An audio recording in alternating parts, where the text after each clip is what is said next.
the trick play you threw a pass today, and just how often has that been something that you guys have maybe practiced, and take us through maybe your mentality when you hear that one called up? We practiced it for a couple weeks. We didn't get the look we wanted. Cornerback dropped off, so just throw it out of bounds. Live the play another play. So I feel like we could have did something a little better, execute the play better. But like I said, we were just able to move on to the next play. Jeremiah? Jordan, for you guys as offense, you had some good field position, some plays, you had yourself field goals, you were able to come in with touchdowns. What do you think the Wake Forest defense was doing to maybe limit you guys? And I guess the other side of that, what do you think you guys could have done to, give them yards? Nothing, just self-inflicted wounds. That's all it is, man. Self-inflicted wounds, and that's something that we got to own up to. I got to own up to it myself, and a couple missed things, and I don't feel like they did. Of course, they're a great team, great defense. They played physical, they played hard. Nothing but respect for those guys over there. 11's a great player, 5's a great player. 23, they have a lot of great players. The other end, but I feel like we just were just killing ourselves tonight. That's all it was, man. Just killing ourselves. Adam? Shipp, do you think, I hear what you're saying, but do you think that self-inflicted wounds when you don't score a touchdown is sort of oversimplifying the problems? Of course that could be a thing. It could be a bunch of different things. You just, like I said, just self-inflicted wounds, that's all it goes back to, And once we get back and we look at the iPads, we're like, dang, you messed up here. You messed up here. It's just, like I said, self-inflicted wounds. And, of course, it could have been some stuff they were doing to trigger those wounds, There's a bunch of different things that they were doing. Like I said, they're a well-coached team, a very physical team. So, they just outplayed us. They beat us, Do you think at this point that you guys need to shake some things up on offense, whether it's at quarterback or another position? Nah, man. Like I said, we're killing ourselves. It's not Gio's fault. It's not the center's fault, the guard's fault, the tackle's fault, receivers, running back. It's just everybody's taking their turns with my bad. One my bad ruins the whole play. You have, 3 my bads on a drive. That's 20-something my bads throughout the game. That's 20-something plays down the drain. So like I said, it's not one person. It's the overall team. Coach McGee says 11 is one. We're all moving as one. 11 is one. No. Jordan, after the game, it looked like there were some words exchanged with the Wake Forest guys there at the end. Just sort of take us into that moment. What was said? Wait, where? Like from me?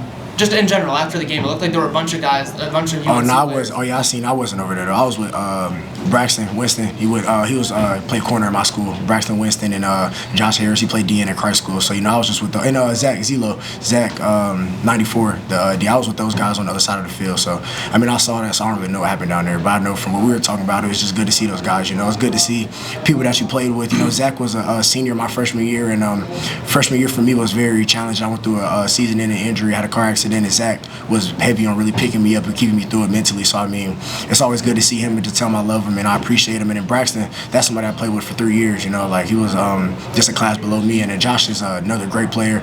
Those two were injured, but he was another great player that we played against at Christ School. So I was just chopping up with those guys. I don't really know what happened over there.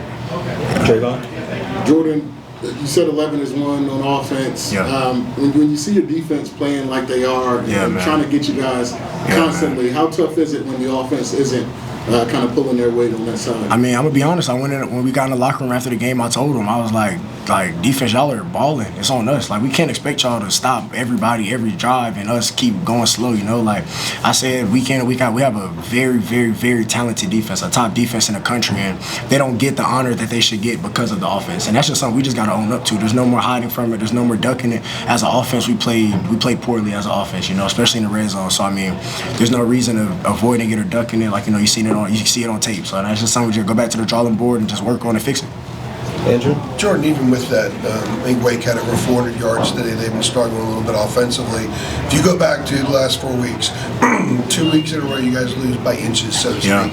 Then you win 2 in a row. Collectively, was this a step back for you guys? I feel like it was for sure. Like I said, those 2 games, those 4 games you see in Cal, Virginia, Syracuse, Stanford, you've seen us not killing ourselves offensively. The only thing we were struggling with the offense was just a slow start. We just had to get out that slow start. But today is just we took a huge step back. And we're gonna play 2 great opponents these next 2 weeks. Duke and State, both huge rivalry games, and we gotta really, really lock in our focus and just do what we can do to beat those guys. Like I said, nothing but respect for those guys, those coaches. But we need to worry about what we have going on before we start worrying about anybody else. Matthew? Jordan, you were talking about all those my bads that add up on offense.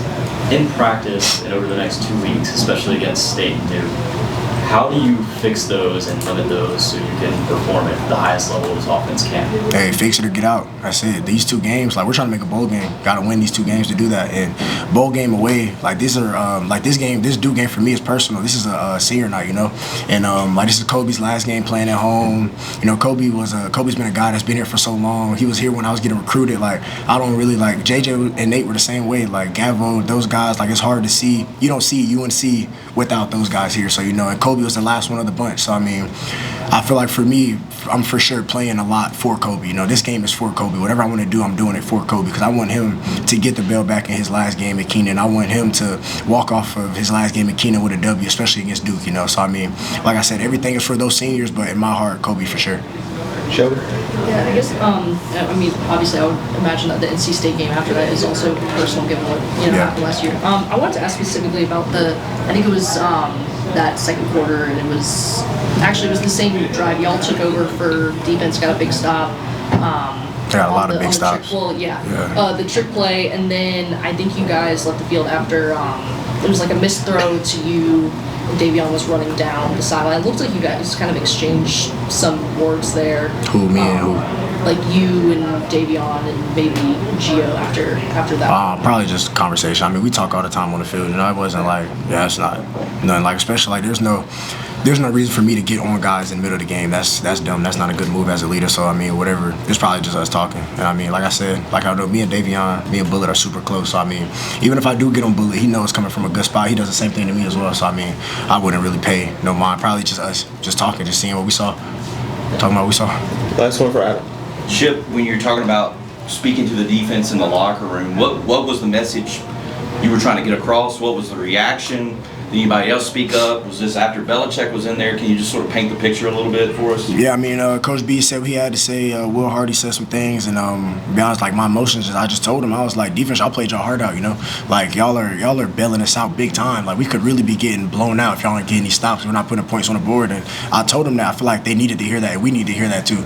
You know, like defense needs to get the respect that they get, because you know, coaches aren't going to tell you, oh, you played a great game. Like we still lost, you know. So I mean, somebody got to tell it to him. So I mean, I feel like it was just good to just have my boys hear that and let them know that they played a really, really good game. Like, of course, they let some stuff up, had some big plays, but like at the end of the day, for us to kick 5 field goals tonight and them only score 21 or 28 points, like, come on, man. Like we got to do better than that. And I told them, like, we need to offense. We need to look in the mirror and like figure out what's going on. We need to look in the mirror, own up to it, and go finish these last 2 games. Because I mean, defense is playing lights out, man. So I have nothing but respect for those boys. And like I said, they're playing lights out.